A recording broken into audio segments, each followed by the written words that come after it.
Voici le deuxième petit complément que je voulais apporter à la vidéo principale, coronavirus, cette fois ça suffit. Je vais la faire courte aussi, quelques minutes pas plus. On va appeler ça maintenant des capsules, comme ils disent notamment au Québec. Alors, deux sujets à aborder avec vous. L'un qui ira relativement vite car Sylvano Trotta, dont je vous ai déjà parlé, et dont je vous parle d'ailleurs souvent parce qu'il le mérite, a déjà fait le travail. Il me restera donc théoriquement plus qu'à vous proposer de consulter la vidéo en suivant le lien de suggestion qui se trouve en haut à droite de votre écran, du moins si tout va bien. Je vous conseille vivement, vivement de lire de préférence complètement cette vidéo.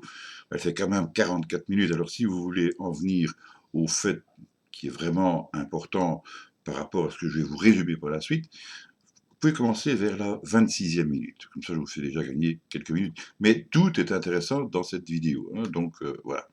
Alors, si je vous dis si tout va bien, c'est parce que parfois, certaines vidéos sont supprimées de YouTube. Vous voyez, ça, c'est l'objectivité et la liberté de l'information. YouTube appartient à Google, et Google fait partie des GAFAM. Or, maintenant, chacun sait, ou devrait savoir, que derrière cet acronyme se cache à peine plusieurs milliardaires ou multimilliardaires, on devrait peut-être même dire trillionnaires, dont on se rend progressivement de plus en plus compte qu'ils sont loin d'être les bienfaiteurs que l'on suppose et dont eux peuvent nous arroser d'informations erronées, mensongères, parfois très graves, mais de l'autre côté, nous, on ne peut pas rectifier le tir, car ça les gêne que l'on dise la vérité. Pour le cas où la vidéo ne serait pas disponible, je résume donc très rapidement ce dont il s'agit. C'est encore RTL Info, que je ne vise pas spécifiquement, puisqu'il s'agit simplement d'un relais, donc c'est RTL Info qui relayait il y a peu l'information sensationnelle que voici. Le couperet était tombé à propos de l'hydroxychloroquine, à mettre donc définitivement à la poubelle parce que inefficace. Alors, pour étoffer et appuyer cette information très sérieuse, émanant d'un média officiel, des journalistes professionnels évoquaient le truchement de l'OMS, tout de même, l'Organisation mondiale de la santé, pas n'importe quoi, hein, mais aussi de Lancet, excusez du peu. Lancet, c'est la revue par excellence, celle de référence en matière de médecine, et le tout est basé sur une étude évidemment inattaquable réalisée sur près de 100 000 cas. En réalité, 96 032, je crois, ou quelque chose comme ça. Peu importe, ça ne vient pas sur deux ou trois. Voilà, donc le professeur Raoult n'a donc plus qu'à aller se rhabiller. Son remède, c'est de la blague, c'est de la foutaise. Pire, c'est dangereux dans ses effets secondaires, notamment au niveau cardiaque. Après ça, il n'y a donc plus qu'à retirer l'échelle, n'en jetez plus, la cour est pleine. Seulement, voilà, il y a peut-être moyen de voir les choses un tantinet différemment. On va voir ça. D'abord, l'hydroxychloroquine, en possession de nos militaires en bonne quantité, eh bien, ils vont donc pouvoir y apporter dans les réciparques. Entre l'huile moteur et les toxiques, quoi. Ensuite, Donald Trump lui-même va devoir s'en priver. Il ne faudrait pas qu'il lui arrive malheur. Crise cardiaque est si vite arrivée. Nous y reviendrons d'ailleurs sur ce sujet de la crise cardiaque. Et puis, Donald Trump, c'est pas tout à fait comme Charles Ducacheux ou bien le petit Dudul du club de pétanque. Mais enfin, soit. Alors, en matière de référence, nous avons donc l'OMS.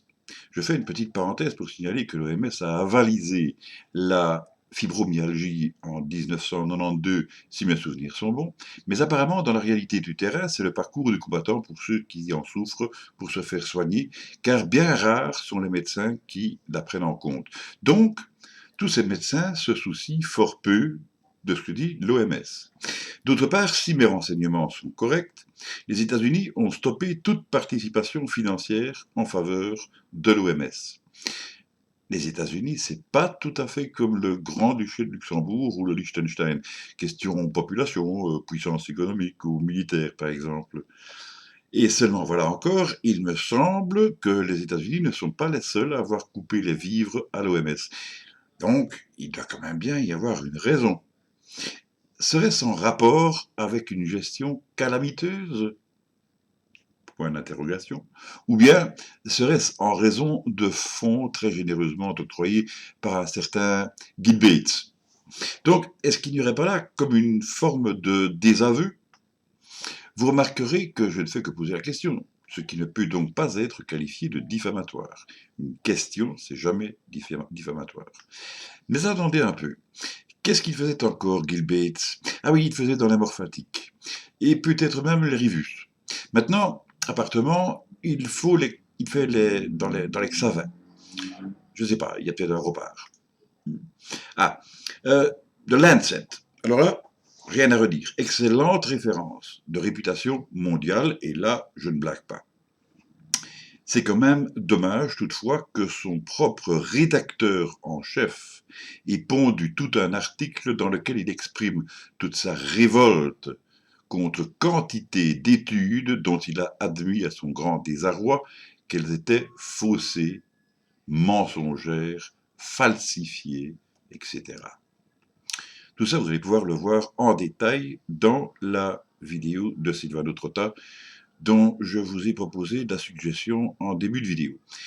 C'est tout de même incroyable de voir, tableau à l'appui, que des milliers de médecins utilisaient l'hydroxychloroquine comme traitement figurant tout en haut de leur échelle décroissante, donc logiquement par ordre de priorité et de confiance. Mais bon, tout le monde peut se tromper, bien sûr. C'est comme une étude qui réunit en un temps record une quantité phénoménale de patients issus de plusieurs continents et dont on ignore tout. Une étude qui ne trouve pas les médecins qui se sont occupés du travail, ni même d'ailleurs les labos concernés. Y aurait-il une raison à cela? Peut-être faudrait-il chercher cette raison, par exemple, dans la différence de prix de certains principes actifs. 4,17 € ou quelque chose comme ça d'un côté contre plusieurs centaines de l'autre. Je sais pas moi, est-ce qu'il n'y aurait pas une question de fric là derrière? Et tant qu'on se pose des questions, posons aussi la question suivante. Serait-il vrai qu'environ 80% des médicaments seraient parfaitement inutiles? Là, ce serait peut-être intéressant de se renseigner, de poser les bonnes questions aux bonnes personnes, de trouver la bonne documentation, de voir au cas par cas, parce que s'il était vrai que 80% des médicaments qui sont vendus donc de ci, de là, soient inutiles, ça vous permettrait quand même de faire de solides économies. Je vais pas me faire le copain de mon pharmacien, moi.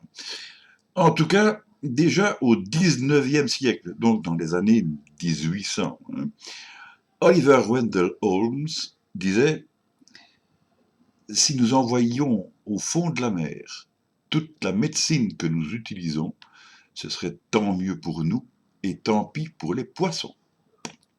Et cet Oliver en question était, entre autres, médecin et scientifique. C'est une phrase quand même qui est lourde de sens. Bon, avec ça, je crois que vous avez assez pour commencer. Alors, je reviens comme promis sur le sujet de la crise cardiaque. Il se fait que le cercle de nos connaissances a connu tout récemment le décès, sans hydroxychloroquine, d'une personne qui ne se trouvait pas en maison de repos. À 35 ans, ce serait un peu tôt, non? C'est en tout cas très jeune, trop jeune pour mourir. Mais vous voyez, contexte de Covid-19 oblige, cette personne qui rencontrait donc évidemment un problème cardiaque n'a pas pu ou pas osé s'adresser aux hôpitaux qui de toute façon étaient saturés. Je serais curieux de savoir s'il a été comptabilisé comme victime du Covid, s'il fait partie des chiffres. Vous savez, ces chiffres dont je parlais dans le complément numéro 1, des chiffres qui ne sont pas que des chiffres, et seulement des chiffres, mais aussi des gens. Et ici, ce n'était pas un Jean, c'était un Maxime. Quand on s'appelle déjà Maxime, il devient difficile de trouver une citation. C'est pour ça que je me contenterai de dire que, pour Maxime, le minimum était que je lui rende hommage. J'en resterai là pour aujourd'hui, d'autant qu'il va probablement m'être très difficile de mettre cette vidéo en ligne. La raison en est simple, encore une fois, toutes les télécoms sont en rade. On a des décos Internet qui durent des heures, c'est vraiment à se demander en quoi consistent les travaux qu'ils font sur la ligne. J'ai peut-être une idée à ce sujet, mais bon, on va pas se faire conspirationniste, n'est-ce pas? Ça me fait penser qu'avec toutes ces coupures prolongées, tant pour Internet que pour la téléphonie fixe et mobile, certains doivent bien être embêtés parce que, en principe, les terminaux banc contact ou les smartphones ne devraient plus fonctionner non plus. Bah, Il n'y a plus qu'à payer en liquide. Et après tout, le liquide, c'est bien fait pour s'écouler, non?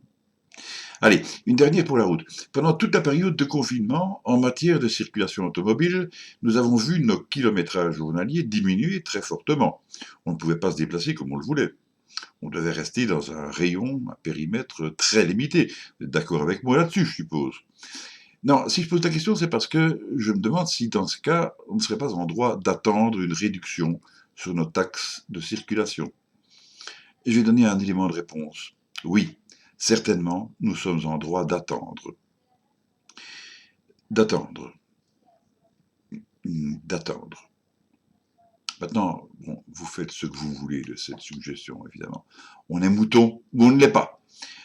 Là-dessus, je vous fixe rendez-vous dans à peu près, je ne sais pas environ, mais le plus tôt possible, parce que de l'autre côté, il n'arrête pas. Et moi, je l'ai dit, je ne lâcherai pas le morceau.